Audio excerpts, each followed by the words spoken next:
নমস্কার, আমোদিনীর রান্নাঘর থেকে বলছি। আজকে শুভ অক্ষয় তৃতীয়া।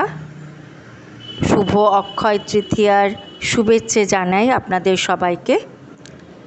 আজকে অনেকেই নিরামিষ খান এবং তাই জন্য একটি নিরামিষ রান্না আমি এখানে বলছি। রান্নাটার নাম পাঁচমিশুলি। এই রান্নাটা খুব সহজ, কিন্তু যত্ন করে করতে হয়। 8 জনের মতো রান্নার আমি দিচ্ছি। এতে 250 গ্রাম আলু, 250 গ্রাম বেগুন, 250 গ্রাম পাকা কুমড়ো, 250 গ্রাম পটল অথবা ফুলকপি, 250 গ্রাম শিম বা ফ্রেঞ্চ বিন, ঝিঙে বা স্কোয়াশ 250 গ্রাম, মটর, টমেটোর সময় 2টো টমেটো আর 1 মুঠো মটরশুঁটি দিলে খাসা হয় খেতে। যদি পাওয়া যায় তাহলে 2টো মূলো। এই হলো সবজির কথা।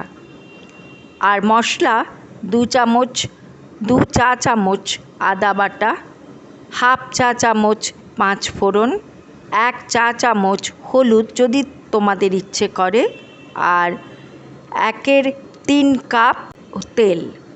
এবারে কিভাবে করতে হবে? সমস্ত তরকারি প্রায় সমান মাপ করে ছোট ছোট ডুমো ডুমো করে আলাদা আলাদা কুটে রাখবে। মনে রেখো, এতে জল দেবার কথা নয়।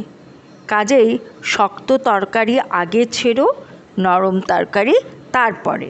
তেল গরম হলে 5 ফোড়ন দিয়ে সম্বরা দাও। সুগন্ধ বেরুলেই আদা বাটা ছেড়ে খুন্তি দিয়ে নেড়ে নাও।